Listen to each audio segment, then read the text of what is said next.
Hello and welcome to The Quest on Rajya Sabha TV. I'm Rakhee, Bakshee. In this show, we keep talking to leading personalities, and each week we bring you new faces. The guest this week with us is a veteran actor and also somebody who takes a lot of interest in social atmosphere around him. Mr. Rahul Bose is here with us on Rajya Sabha TV. Welcome to the show. Thank you, Rakhee. So, what is the real man that we're talking about these days? I think that's something that is irrelevant. I don't think anybody needs to be a man. I think what's more important is that we should be real.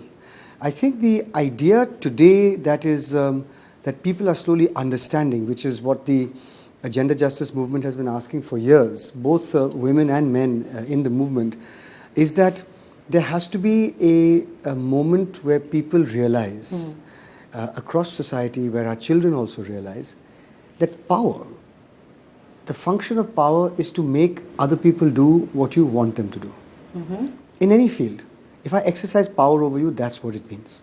Whether it's a politician or whether it is somebody who wields a powerful influence in sport, the notion of power is that I can make you do what I want you to do. Exactly, control is the word. And therefore, there is no happiness in this. Are we addressing power? Let me just finish. True happiness is when you can actually, two people together can decide to do something together and create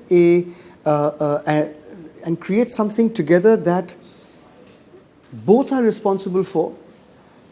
Both people express themselves, but at no point of time try and take one over the other.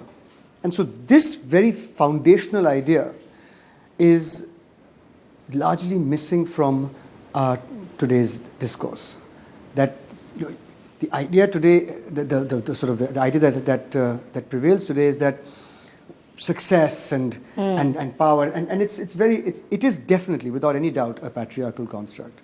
So to dissolve that is a very, very difficult solution, because men will struggle and will try their best and their fingernails will bleed, but they will grab on and hold on to power for as long as they can. So what should be happening? In fact, you talked about it all as we listened to you. But how you're looking at the road ahead? I mean, what should really happen now? Well, I think the only genuine long-term solution is to approach the problem from all sides, but at its root. And at its root, whether it is rural rich, rural poor, urban rich, urban poor India, it has to start with our boys. We have to raise our boys better. But for that, we have to first believe in the entire philosophy behind the gender justice. So what are the critical points we should look at? Well, I think the point I made yesterday is that it's too late now for our boys to be told what to do. You know, respect women, treat everybody equal. These are concepts that are very difficult to understand. We have to show it to them. So you can be sure that if a boy sees his father walking 2 steps of his mother, when they go to catch a train, you can be sure that the boy is going to treat his wife like that. So the idea here is that the actual lens is pointed not just at the children, but at the elders in the family to say, what do we really think about this? Do we really practice this? I mean, take me for example. I mentioned yesterday, my mother never entered the kitchen. My father cooked for the family. He made our tiffin boxes. He gave us oil massages. She pushed me to play rugby and boxing. You know, quite in that respect, quite opposite to what you expect. So when I went to my friends' houses, I would see their mothers in the kitchen and I would say, is your father ill? Well, why isn't your father cooking? Actually, that's what explains to me why you are what you are, in fact, as an actor. But hold up a second. As I grew up, I began to think that, wow, what a gender equal family I came from. But it's not entirely true. My deadlines for going out were different from the deadlines given to my sister. When I brought a girlfriend home, it was met with much less resistance than when my sister brought a boyfriend home. So even there, if you really cast the lens harshly on the family, there was definite gender disparity and there was definite favoritism towards me, much less than in other families. But now that you've talked about it, Rahul, let's look at your journey, that you became an actor, but also a sensitive actor, so to say. So these influences have really worked for you. Without a doubt. But, you know, Rakhee, I'm a firm believer that no matter what your nature will win. There are some very violent, and very, disruptive people I know who came from very peaceful families, with very peaceful parents, with peace-loving parents, very nurturing parents. And there are some children who have a tremendous sense of compassion and love, but they come from the most fractious, most violence-ridden families. So I truly believe that, there's no actor in my family. So I do believe that your basic nature will win. Nurture can temper or shine, polish or dim certain parts of your personality. So in that respect, I think I own my sensitivity. I own my gender sensitivity. I own my... And we are glad. We're glad it's happening. And I own all of it. I don't hand over that reward to my parents. I don't say it's because my parents were such a lovely family, that's why I came from this. It's not entirely, it's necessary. As you're saying that you own it, how would you look at some actors also looking at social issues? How would you kind of define the difference maybe? Well, I don't think, just like in any other profession or any other bunch of people, you'll find a range of goals, a range of ambitions when it comes to anything. When it comes to the entire social sphere, social causes, you'll find some actors who do it only for publicity. You'll find some actors who do it only for money. You'll find some actors who do it for a little bit of publicity, a little bit of money. Then you'll find some actors who do believe in it, but to an extent. Then you'll find some actors who believe in it fully. So you'll have the whole rainbow of people. And whenever people say, "Yeah, why don't actors do more?" I say, why don't television presenters do more? Why don't furniture makers do more? Why don't dentists do more? ऐसा क्या है कि आपने हमें इतनी जिम्मेदारी दे दी है कि देखो आप लोग क्यों नहीं करते हो? तो फिर मुझे जवाब मिलता है कि नहीं, you are all in very prominent sphere of life. Indebted to your audience, so to say. Prominent sphere of life. I said, prominent sphere of life का मतलब क्या होता है? But you influence people. I said, really, we influence people. If we influence people, would there be so many other kinds of aberrant behaviors that are happening? So I really think that as far as the social sphere is concerned, I've reached a point where I say, भाड़ में जाए, आपको आना है पैसों के लिए, ठीक है, लेकिन आपके आने के बाद अगर हमें 10 करोड़ मिले और आपको देने हैं 10 रुपए, तो लीजिए. So that's a balance that you're looking at. If there's a benefit, if 55 people from the media will come और आप में जो बिलीफ है, जो विश्वास है, वो बहुत कम है, लेकिन आपने जो कुछ भी हमने दिया है कहने के लिए आपने कह दिया, कह दीजिए. I get my press and I get people to come in there. I don't think it's such a bad idea. So you have clarity on that issue, but we'll continue to talk about all these issues. But right now we're taking a very short break. We are talking to actor Rahul Bose here. Don't go away. Keep watching The Quest. Welcome back to the show. You're watching The Quest. We are in conversation with Mr. Rahul Bose here. So now, would you look at some of these actors also showing a lot of social interest, as you're saying? Some of them have political interest maybe. How would you look at this whole actors scene, Indian cinema scene, where actors have to play a role, where they're actors, mega stars, or whether socially sensitive actors? How would you look at the entire gamut of? Not all actors are hollow and fake, just like not all human beings are hollow and fake. I'll again make the point that it's the same in any bunch of people. There are some people who are hollow and fake, and there are some people who are not. And I know there are a lot of actors, in fact, most actors I've met have some kind of social sensitivity and some level of social commitment. It might differ from actor to actor, but none of them who I have met have ever said, we don't care, we just do this because it makes us famous. The ones I have met have absolutely never said that. Sometimes you get the sense that, यार इस बंदे को क्या पता है इसके बारे में, इतना क्यों बोल रहा है इसके बारे में? So sometimes you get that sense, but you would get that sense about anybody. It's not necessarily actors. It's just that because we're in the public sphere, the scrutiny is much deeper. Since you're so sensitive and we're talking about gender issues and the whole atmosphere here in India, and so many things have happened, some unfortunate incidents happened also, how would you look at the scene now? Would you see a shift, a pattern? Do you see people changing in terms of we're struggling with the whole idea of whether changing mindsets or not? How would you look at the whole scene? Well, people in the gender justice movement call this the third wave. And I think unanimously yesterday at the plenary session of Men Engaged, the Global Symposium, it was said that December 16, 2012 was a watershed day, and the days that followed after that were real milestones in the third wave of the gender justice movement, and I agree with that. I think it was something extraordinary, and it is to the credit of the movement, that that momentum has not been dropped as yet. Have things changed? Well, of course they have, in terms of the discourse and the narratives that we hear, especially in big cities. But have they changed in all of India? Have they changed on the ground? Of course they haven't. And of course they won't. You won't see that change you'll have to examine and evaluate a few years down the line what has actually happened. And have we used that moment to speak to children as well as to enforce our legal system, jurisdiction, the way women are treated at police stations better? So these are evaluations that you will have to do a few years down the line. However, one thing is for sure. Somebody said, but the cases of rape that are being reported now have gone up. Well, it's very interesting. Maybe more women are coming forward now. Now that the veil of shame has been partially lifted from rape, to say that, it's happened to me.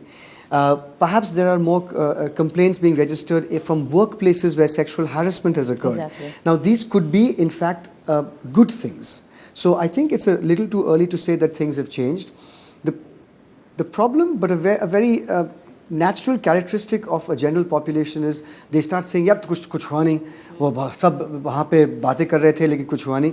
लेकिन आप एक बार सोच तो लीजिए that इस देश में 10 देश हैं.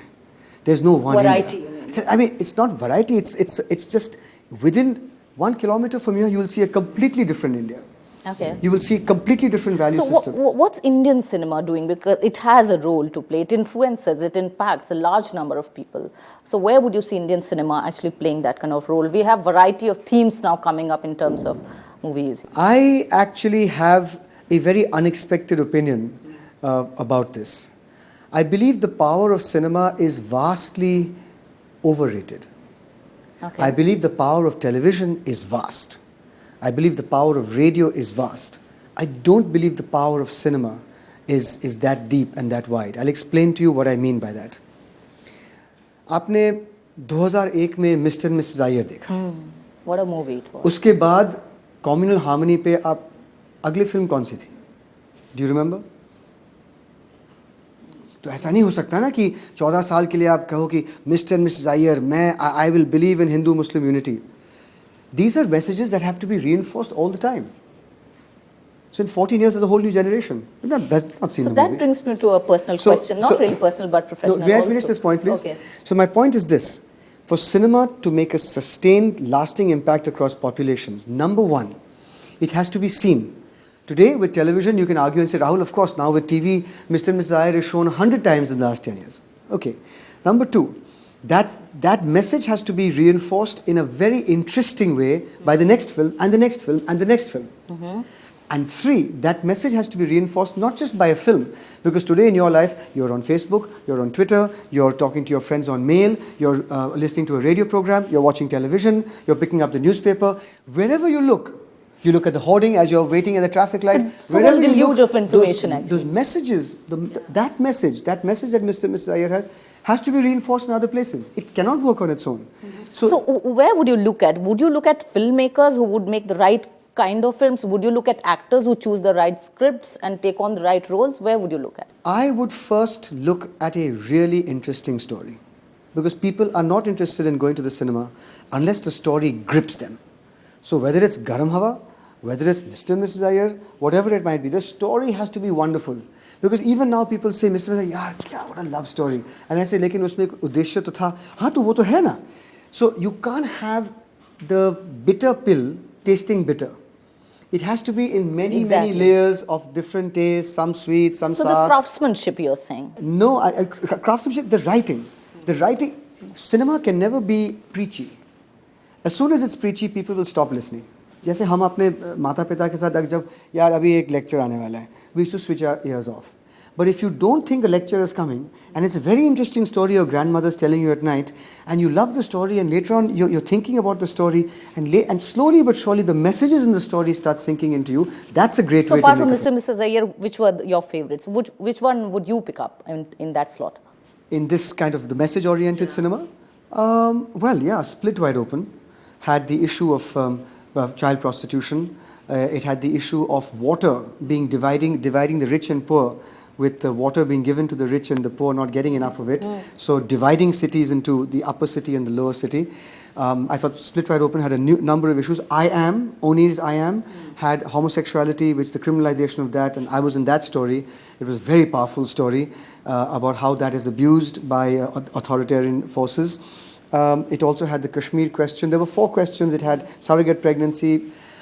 So I thought I Am was a very, very strong message-oriented film. Shaurya. Okay. Yeah. Shaurya talked about the fact that is there an element of communalization in the Indian army? It's a question that it asked. The basic question was, if you're a Muslim soldier on the line of control where there is terrorism, are you sympathizing with the terrorists just because you're Muslim, or does your But that brings me to another question, that there used to be this debate of art cinema versus commercial and all that. I think those lines, I feel, have been blurred. I mean, I don't think it exists. I agree with you. It's good and bad cinema. Yeah. So, but how would you look at, like you've been introduced as mega star of Indian art house cinema, and then there's this commercial Dhoom 3 happening and this Krish happening. How do you look at this whole different kind of cinema coming in, and this whole emphasis on marketing hype and cinema being sold to, to everybody?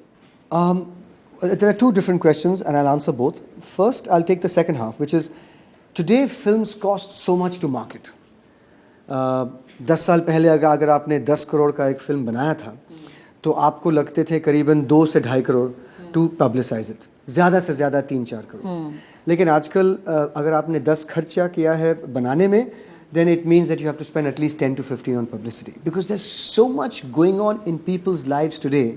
To cut through the clutter, to get to your audience, is costing that much of money.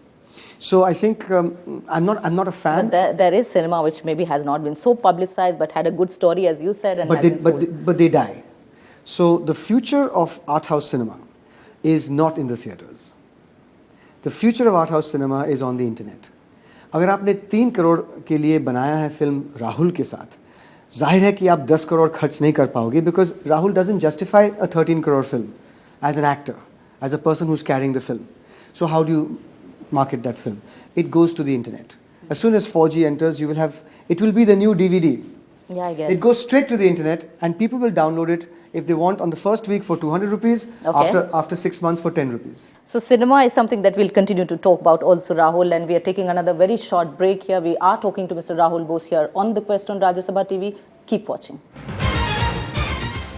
You're watching The Quest right now on Rajya Sabha TV, and we are talking to Mr. Rahul Bose. So how do you juggle so many roles? I mean, you have a foundation also, and you're socially so interested in doing things.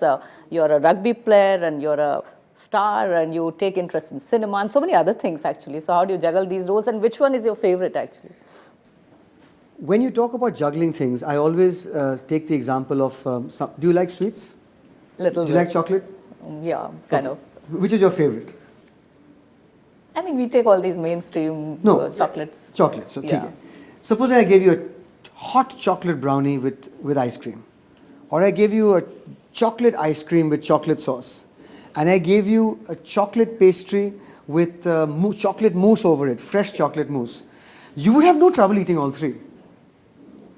You would say, but if I gave you Karela, and I gave you, Lauki, boiled Lauki, and I gave you capsicum, you would say, yeah, Rahul, I'm ठीक है, मैं थोड़ा सा करेला ले लेती हूँ.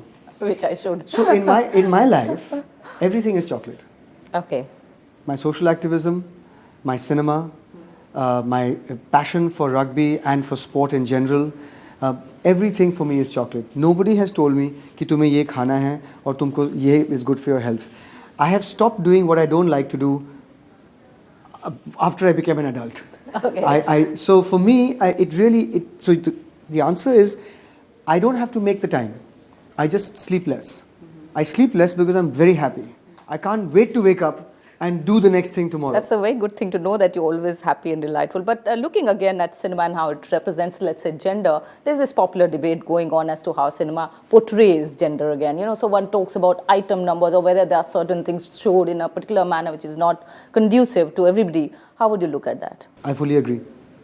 My views are well known on this. There are many levels of complications in the media and the representation of women today. Let's look at films first. Item numbers. First of all, when a director puts an item number into a film, वो ये कह रहा है कि अब तक आप इतने बोर हो गए होंगे कि now I have to show you a half naked woman dancing so that you'll be interested. The director is also saying only men are watching my films because this is such an insult to women. Women will not be interested in watching it. The actress who's decided to do that has said, I don't mind being commodified as a sexual object in this film, and I'm talking about item numbers.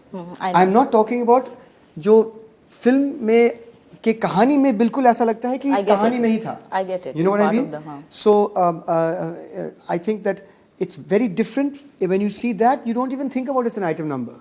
But when you see it, jhatak se in the middle of something, there's a woman come who's doing just one song and is just there for that and out. You know that this is what's happening. And first of all, I think the filmmaker has lost. What a horrible admission of lack of creativity that you have to resort to this. And I really do not believe that anybody wins in this entire issue. No, because roles have been mixed. Earlier, you used to have villain, vamps, so the grayer areas have come up. So you have heroes who have a little bit of negative shade. So you have heroines, also popular heroines doing item numbers at times. So all these, again, roles have been kind of somewhere, again, blurred yes, that sense. But I think the larger question is it part of the story or is it not part of the story? If it is, and that's fine.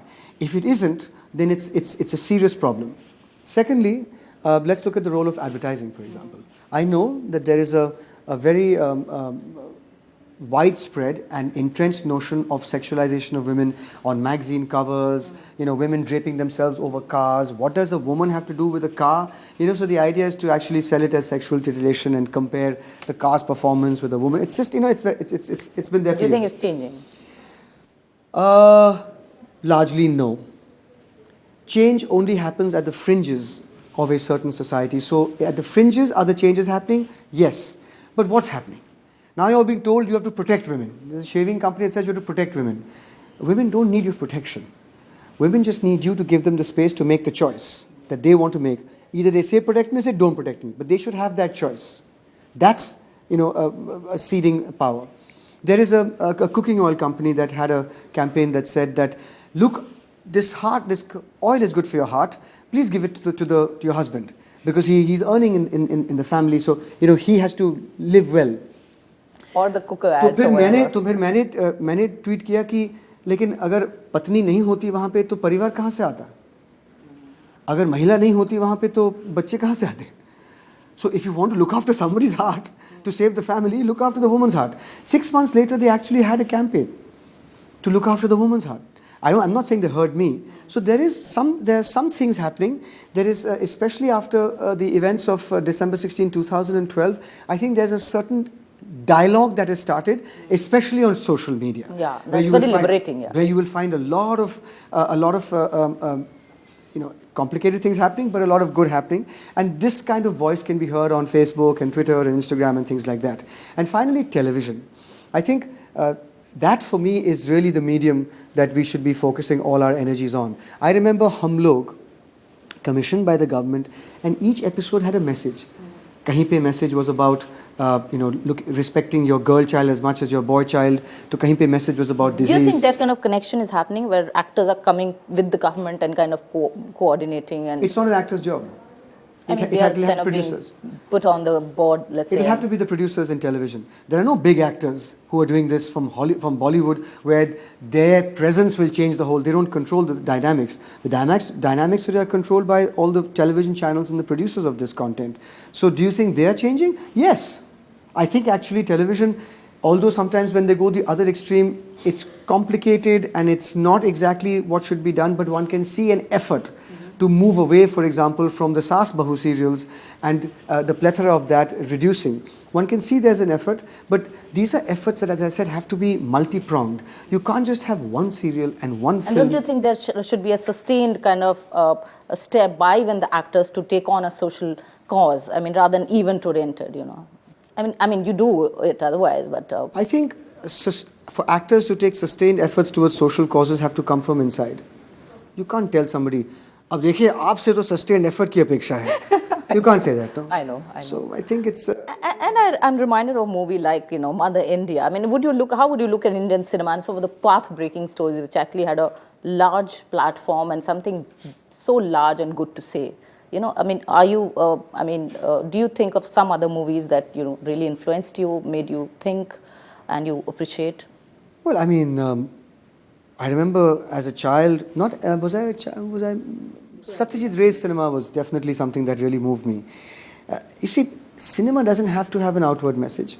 Cinema has to have humanism first. It has to be suffused with a sense of humanism. So when you see Mr. Ray's cinema or you see Mr. Shyam Benegal's cinema, you understand that there's that the human being behind it, it buys into the core human values of compassion, of peace, of love, of connections, you know, and within that is an interesting story. So I think even today you see Aparna Sen's cinema, you will be aware of that basic, the basic flow of humanism that comes out through the movie. With that, whether it is respecting girls or whether it is the caste system, are different issues. But I think the primary purpose of an artist is to cultivate a humanism within him or herself and to display that. And within that, what messages are brought are. And as I do, it's part of, I think, the tradition of the show that I ask every guest, what's the quest, your personal quest, Rahul? I think I'm quite clear about that. I think my personal quest is to see an India free of discrimination. A world free of discrimination, but certainly this is the part of the world that has nurtured me. And I will do everything I can to eliminate, to help to try and eliminate all kinds of discrimination. Because I've seen the joys when people drop their boundaries, drop their masks, and open themselves up. I've seen the joy of that, and I'd like to share that joy with everyone. Thank you so much for sharing your joy and all your concerns and thoughts. Thank you so much for being on the show on The Quest, Rahul. And that was Rahul Bose talking to us on a range of issues. Hope you like this particular edition of The Quest. Keep watching. Namaskar and bye-bye.